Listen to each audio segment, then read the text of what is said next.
Okay, so welcome to the live from TCEA in Austin, Texas.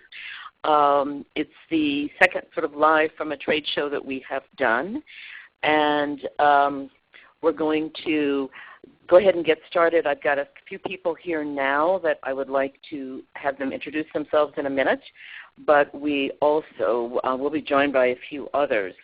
So bear with us because the technology when you're in a different place isn't quite the same as when you're in your office and all well equipped. So you can see I've got a picture up there. I should have put Lindsay's picture up there because she's also joining us. Lindsay Harman is our Market and Education Policy Analyst, and she's here with me.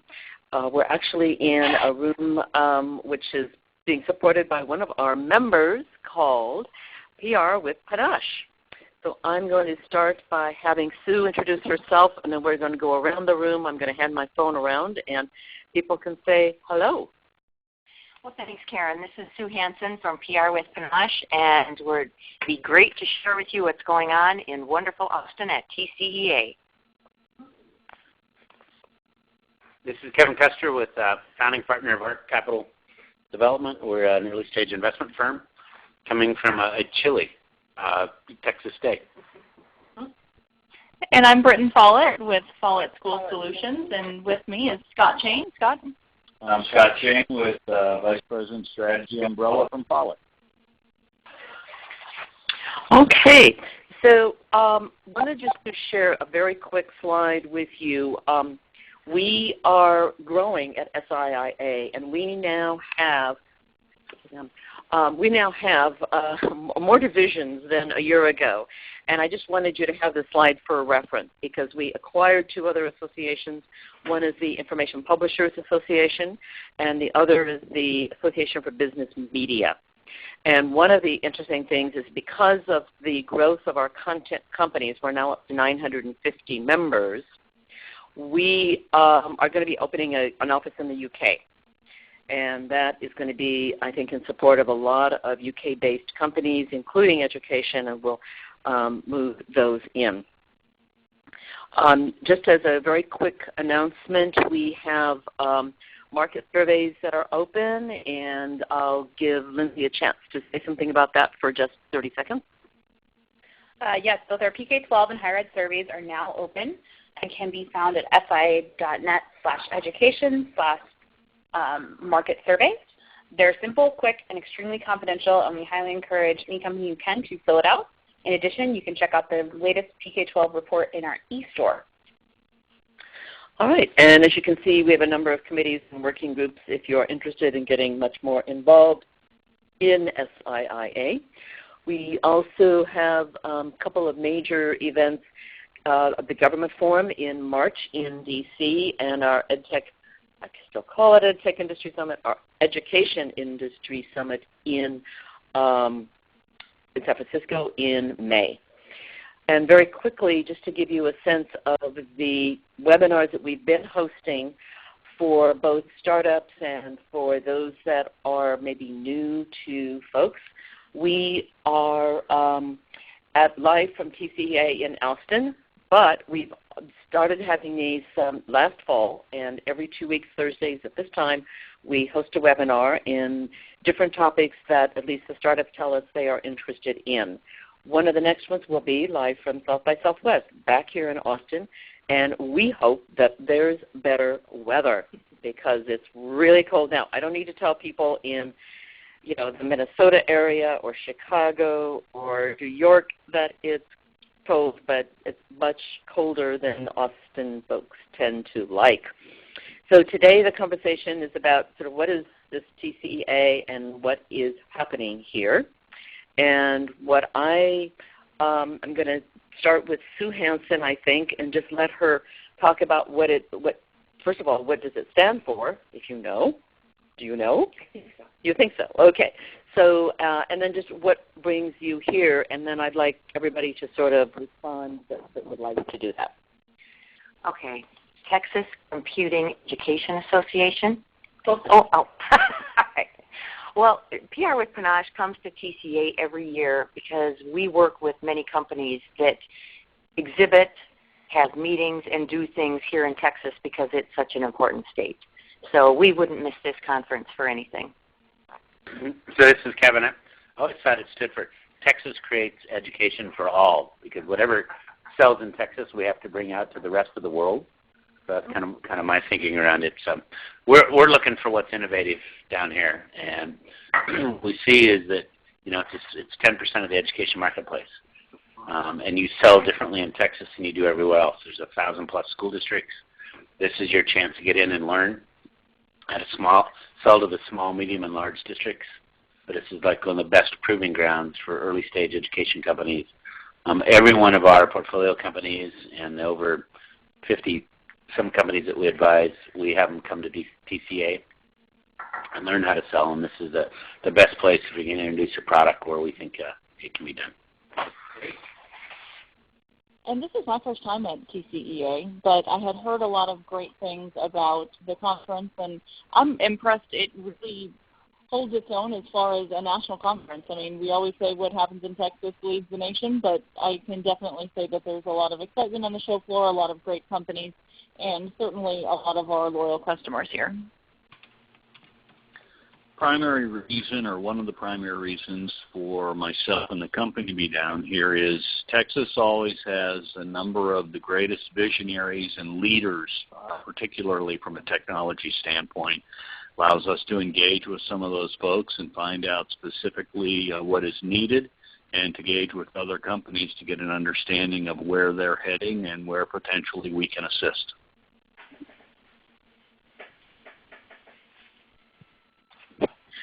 All right, so going to a few other questions. No, I don't think I'm on mute anymore. And so, some related questions, actually. The types of products here, and are there any that are dominating the show? Now, there's a lot of different ways that you can respond to that, but I don't know, Sue, have you even been on the show floor yet? No. Okay, you're here in meetings. So, Lindsay, you've been on the show floor. What do you see?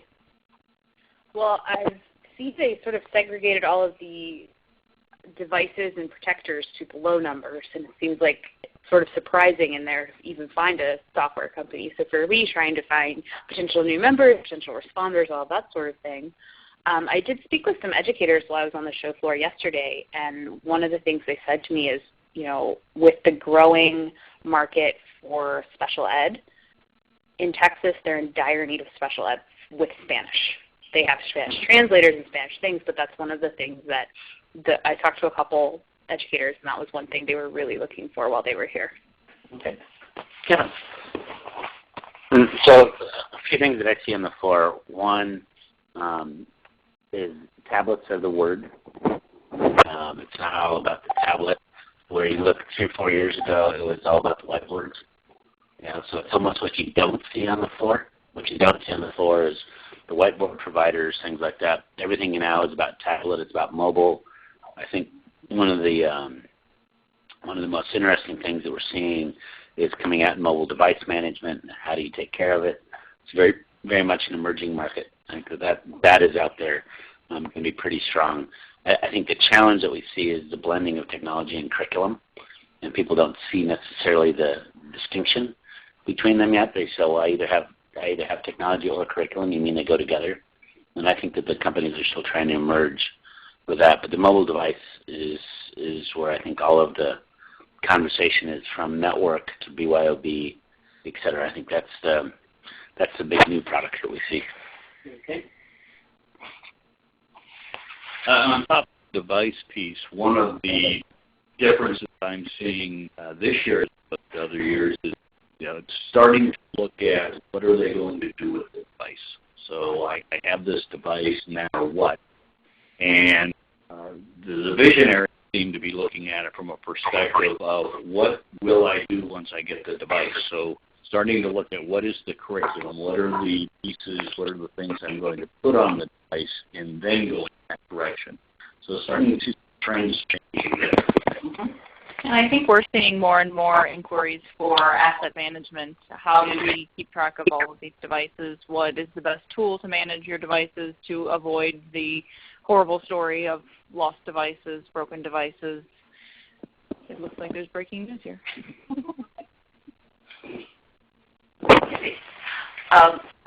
One of the things that we are asking in our Vision K20 survey, to Scott's point, is that one of the new questions is what are your students doing with their mobile devices if you have either a BYOD or mobile devices in the classroom.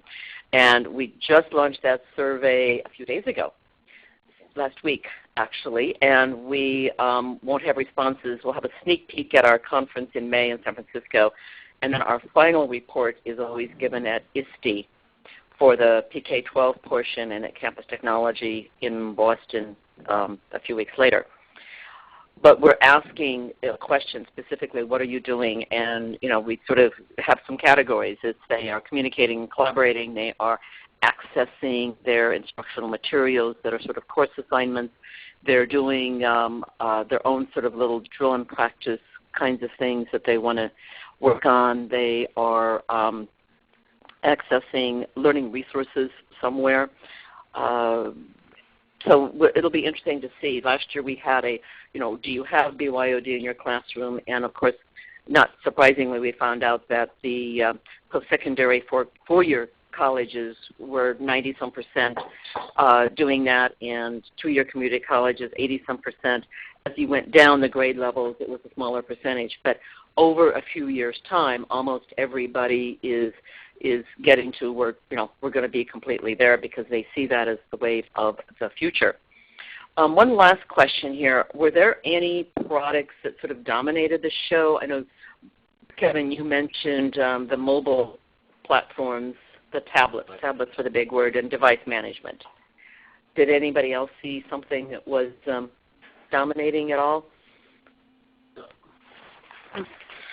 So part of what I also saw, which I was kind of surprised, I'm seeing more, like what you mentioned of infrastructure management is coming back into style. There isn't as many math software, science software. There isn't as many curriculum companies.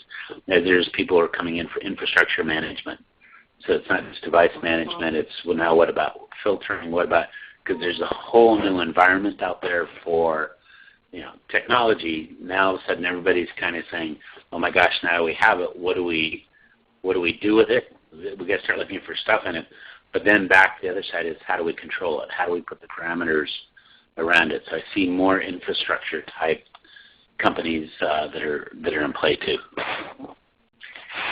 Yeah, I mean, just tied to that, a lot of people are looking for solutions or answers to how they can avoid some of the pitfalls that their peers have fallen into, whether it's finding that students can get in through security walls or finding that the devices aren't working for them. So trying to learn from the mistakes of others and avoid those. And just from a marketing standpoint, I think one of the challenges is so many companies are introducing new concepts, and how do you get that message across to the customer in a brief period of time that they have walking by your booth? Quite often I found myself going, okay, what does this company do? What are they offering? And, making sure that your messaging is very clear to the passerby, if you're not a well-known company, is a huge challenge, I think, as we expand into technology. It's the 7-second rule. If somebody can't tell what you do in 7 seconds, you don't have it. It's not going to work. Yeah. And speaking of what some of the companies do, we've got a great question that Lindsay's going to ask us. Yes, Ann Wujik asked, how are vendors dealing with their Common Core aligned materials in this non-Common Core state? We all know that Common Core is such a big buzzword as tech companies move towards that. How did you guys see companies dealing with that on the floor?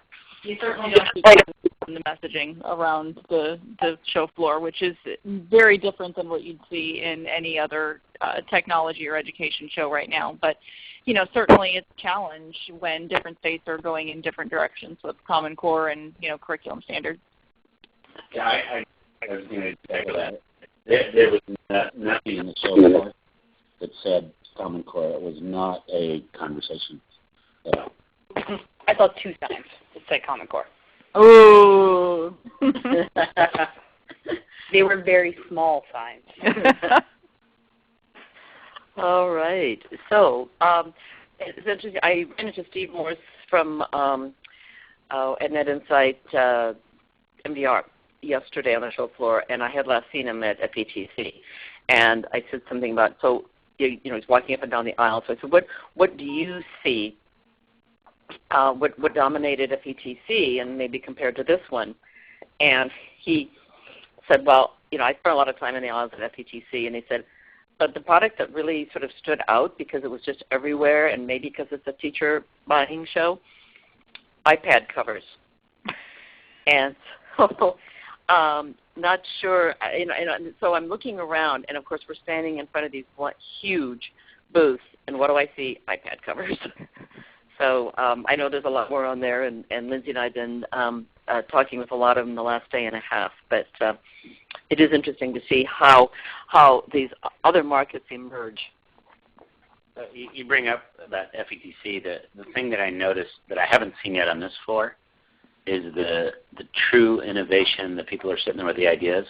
I haven't seen, unless I haven't seen it, is the innovation, you know, row, like what is FETC. At FETC, sadly, the only thing interesting was the innovation row. Everybody else looked like the same old players, and I haven't seen that here. But the 2 people have come up with a really cool idea. Here, I think what I've seen is there's companies that are a little bit more sophisticated. It's not like the 2 guys in the garage who thought of the idea 2 months ago. The companies here seem a little bit more marketing savvy, a little bit more. So don't know if the innovators, the true innovators are here, if that's just not something that they focus on. Well, I think we partnered with 1105 Media to set up that innovation row, pavilion or whatever they called it. And the other partner was NSF, which is interesting because NSF funds a number of great, very innovative things. And they've been more concerned recently about the commercialization of their you know, of the products that are being turned out, so past the prototype stage and into a real product. So between NSF and LaDerby Porterdale of SIIA helped with this, organized, invited previous innovation incubator applicants to be there, and a number of them were there. Kevin, I also had a number of people tell me when we got there, because LaDerby and I were sort of at our own little pod there, welcoming folks, saying that this was the most interesting part of the show. We're going to be doing the same thing at ISTE. And we did that last year, and it was really very interesting. We partnered with the EdMix folks over in the UK, and they brought over a number of companies from the UK trade and investment funds. And I do think that it's where they've been doing those recently. I do think that most people agree that these are the more interesting ones, and they certainly haven't seen those products before. One of the ones that I found the most interesting was, and it's beyond prototype now, but it's a tool for the American Sign Language. A teacher can take any video, anything the kids have created, anything that she's created or he's created, and they can take that and where they would like to have a sign language thing pop up, a human, a video, anything, they get that text in, they copy and paste the text in, and then they can choose that they would like to have, you know, a cartoon figure or a real person or whatever doing the sign language beside that, and they just add it and it's part of the video or the part of whatever they're producing for content. It is so cool. Yeah. And anything else about the show? So, yeah. And we're going to go on to other shows here too in a second, but Kevin has one more comment. You brought up about special education, and what I don't see down here is anything that focuses specifically on special education, and there's this giant need for it. But what I think is happening is that with mobile devices, all of a sudden we have a great equalizer coming in where it's no longer, well, this is a special education only thing. The devices now, by the sheer presence of the device, enable special education in a way that was never empowered before. And so it's giving them the opportunity now to spend special education dollars on mainstream type stuff, and because it's now a matter of adapting the software a little bit. Like you said, the sign language is a great one. You can take your content and literally, translate it into sign language and deliver it that way. And so I think it's the devices that are helping enable that. So I didn't see special education stuff other than the robot guys that are out there. But I think that what we're seeing is an equalizer come into play with special ed that way. I think it will allow a lot more inclusion to the courseware, to the instruction, and not a standoff thing or either. One thing we hear about our ebooks quite frequently from teachers is that it's really an equalizer in that they can teach differentiated instruction because every kid's just looking at their pad or their tablet. They don't know what each other is reading. And so you don't have that, I'm reading a lower grade level book. So I assume that product goes to other types of trade shows. We just came back from FETC, and before that show in London, very focused on the EdTech shows. And there are, administrator shows, there's ASCDs, the AASAs, there's the content shows, and there's library shows. So what other shows do you sometimes go to, and how are they different in terms of either programming or the vendors, the show floors, than, say, the TCEA? And I know you said that you've only this is your first one, so the content is definitely a lot more technology focused. It's more on the tools that you need to implement in your classrooms. A lot of the other shows that we attend for various reasons might, you see a larger publisher presence than you do at this particular show, more focused on content. I think this is more focused on the technology tools. But again, it just depends on who the audience is. Obviously, we've got a lot of tech directors, we've got a lot of librarians at this particular conference, but maybe the library-focused shows or the classroom-focused shows are more focused on that content. And tied to, similar to what Kevin said earlier as far as devices and digital, whatever discipline, whatever area of education a show is tied to, the technology is blending that much more than it has in years and decades past. So you see a lot more of similar companies at different shows. We'll go to AASLs and TLAs to TCEAs and AASA and ASCD and ISD, and there's a lot of crossover because the technology is blending a lot of the instruction. And just in a few minutes of sitting at our booth yesterday, you heard inquiries from different folks coming up to the booth, and some of them were asking questions about their library management system. One woman came up and asked how she could sell off a bunch of her textbooks that she didn't need anymore because they were opening a new school and had a new line of textbooks. So it just, I think, Follett being a vendor that can offer a lot of different things, you get approached for any myriad of different reasons based on the education need at that time.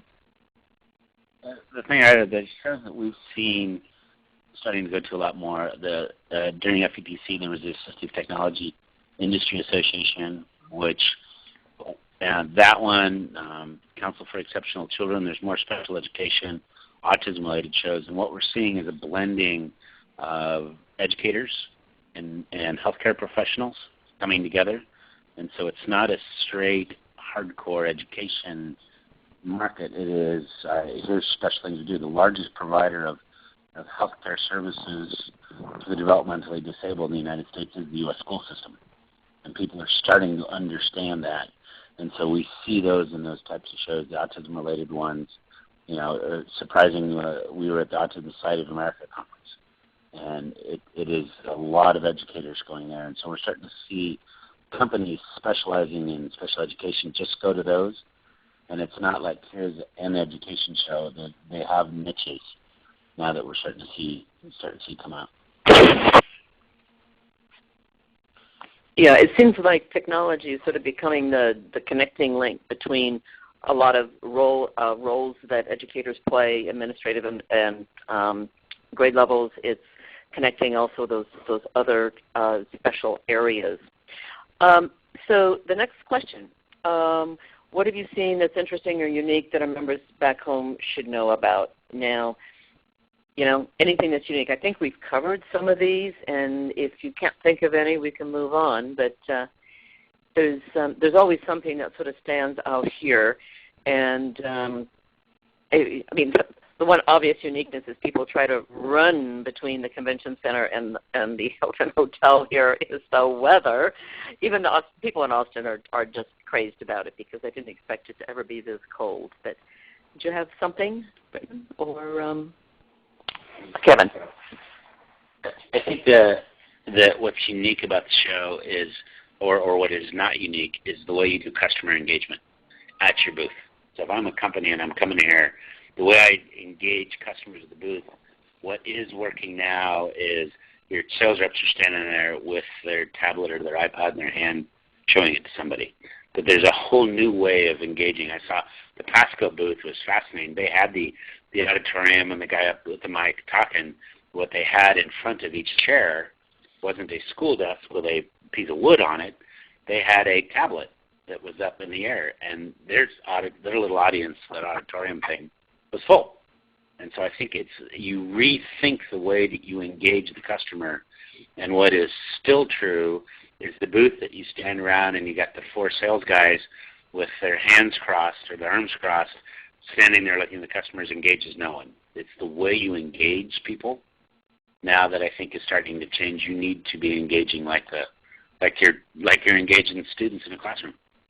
Yeah, I guess speaking from a marketing standpoint, it is interesting to see the number of booths that have that presentation style. We certainly do at Follett. We have a gentleman who gives presentations every 15 minutes on different topics, and after that it sparks conversation then with the sales rep. So the presentation might get their butt in the seat, but then after that it's the question-answer period with your sales rep to get your questions answered that I think is the most valuable part. As well as with the technology, we don't need to have the customer in the booth.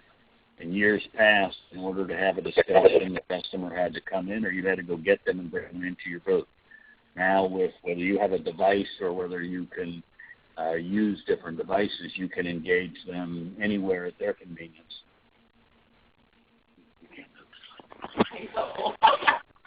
I know. I've got the slides up on my iPad, and I just tried swiping the screen, and it didn't work because Lindsay's here actually in control of the slides. I know mobile device management isn't working. So we are at a close now. It's half an hour, but we do want to know if anyone has any questions that are attending. You can type them in, or actually, I think if you're not muted, you can go ahead and ask. I know Anne or Sue, anyone with a question? Hi, attendees. You're actually unmuted, so go ahead and say your question if you have one. So this is Sue Collins. I wonder if there were any really big surprises there.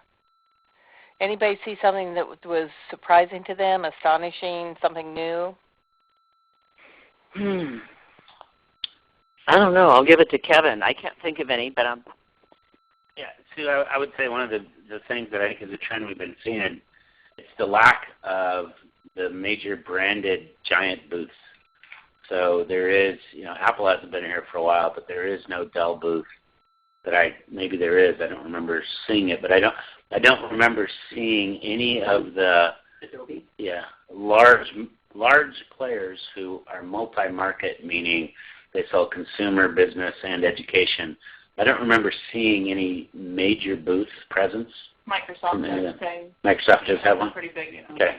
But I didn't see any of the other ones, but Microsoft was there. But that to me was a little bit surprising, is that they're non-participatory in the trade show side, even though they're still major consumer, the major suppliers for our industry. That's pretty surprising since Dell is a Texas company, really. And Austin is so far away from their headquarters. Yeah, that's right. Okay. 5 miles. 5 miles, right. Okay. Well, I think we sort of had asked folks to spend about half an hour with us, and we have just passed that. So we're very, very pleased that you all participated. We're very pleased that PR with Panache could at least give us a quiet place, and that was our request. And we hope to hear from you. I think there still is one plan for in 2 weeks from now, but I'm waiting for the speaker to confirm. And in 4 weeks, we'll be at South by Southwest, and we will get another group of people who I find out are here and have maybe something interesting to say. I want to thank our folks today, Sue Hansen from PR with Panache, and Kevin from ArcCD, and it's Britton, and Scott from Follett. We're very, very pleased that you could join us, and we look forward to talking to you all in 2 weeks or 4 weeks. Bye-bye. Thank you. Please stand by.